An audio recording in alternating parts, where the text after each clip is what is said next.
My name is Jack. I grew up in a small town, far away from the big cities. But I always dreamed of going to New York City. People would talk about it like it was the most exciting place in the world. With tall buildings, bright lights, and a lot of people from different places. I would look at pictures in magazines and wonder if I would ever get to see it for myself.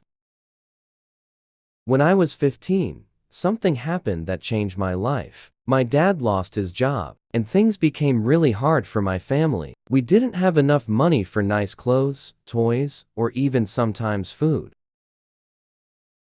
I saw my mom cry in the kitchen when she thought no one was looking. I didn't know how to help. My dad would say, "I'll get better," but I didn't know when. I remember one day at school, my teacher, Mrs. Evans, asked me to read in front of the class. I stood up, but I felt so nervous. English wasn't easy for me. I made mistakes, and the kids laughed. I could feel my face turning red, and I just wanted to run away. But then Mrs. Evans said something that stuck with me. She said, "Jack, mistakes are part of learning. You're brave for trying."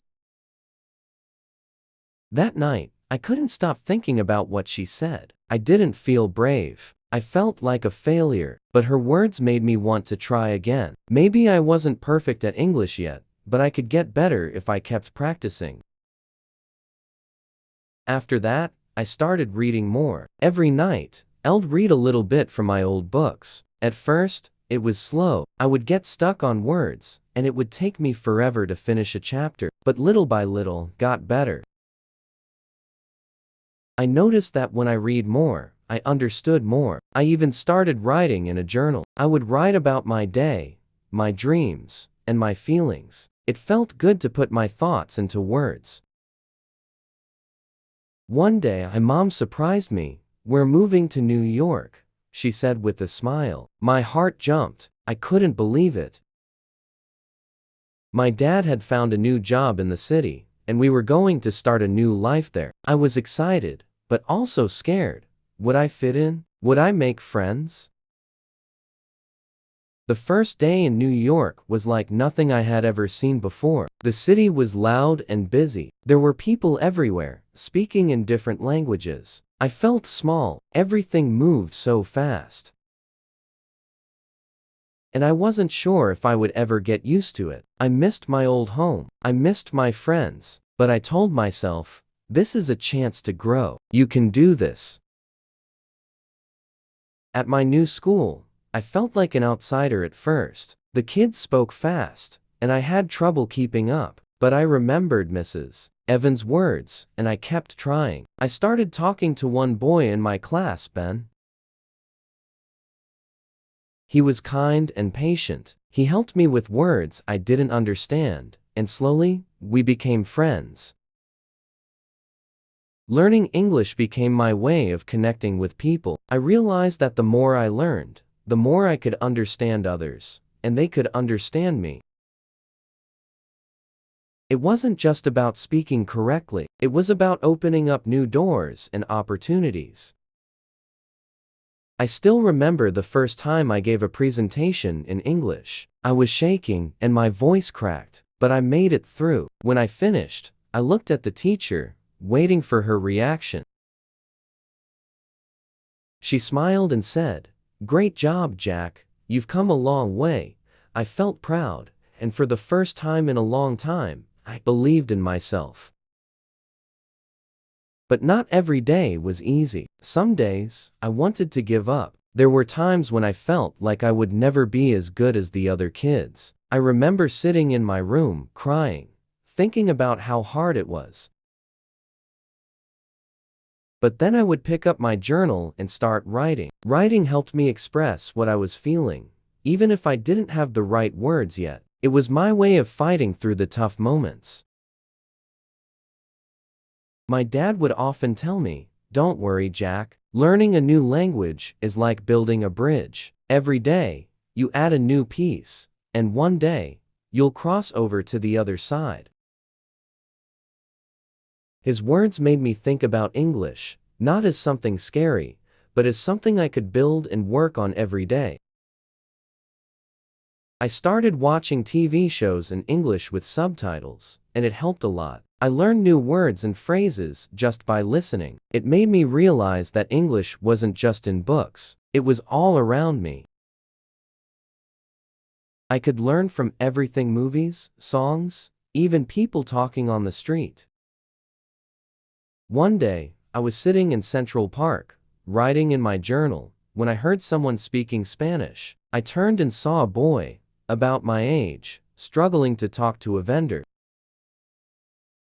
I could see he was having a hard time because he didn't speak much English. I remembered how I felt when I first came to New York, so I walked over and helped him.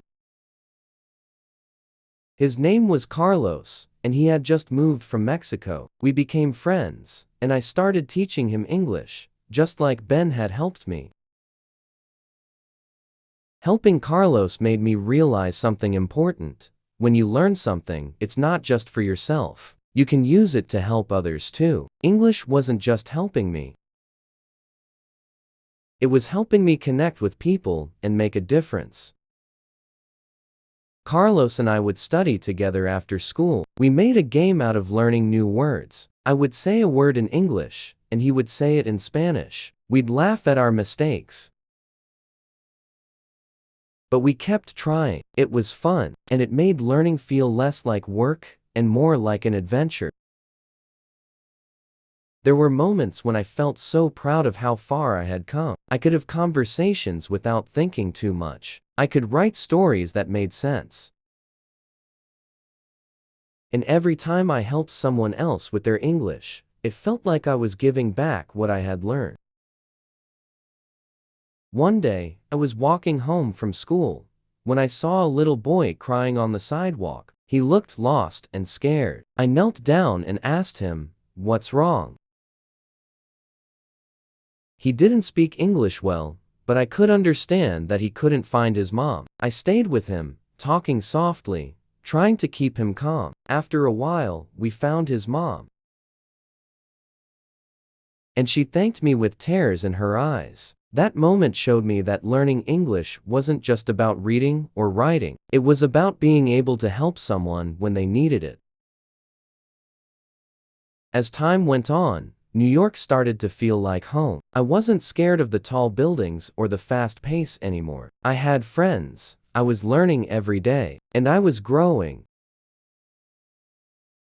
English was no longer something I was afraid of. It was a tool that was making my life better. Looking back, I realized that learning English taught me more than just a language. It taught me patience, determination, and how to push through tough times.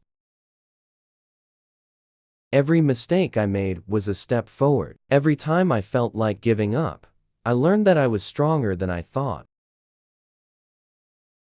I still remember the day I wrote my first full story in English. It wasn't perfect, but it was mine. I read it to my mom, and she cried, but this time, they were happy tears.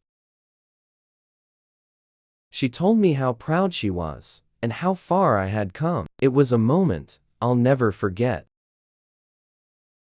Now, I want to share what I've learned with others. If you're learning English, keep going. It's okay to make mistakes. It's okay to feel frustrated.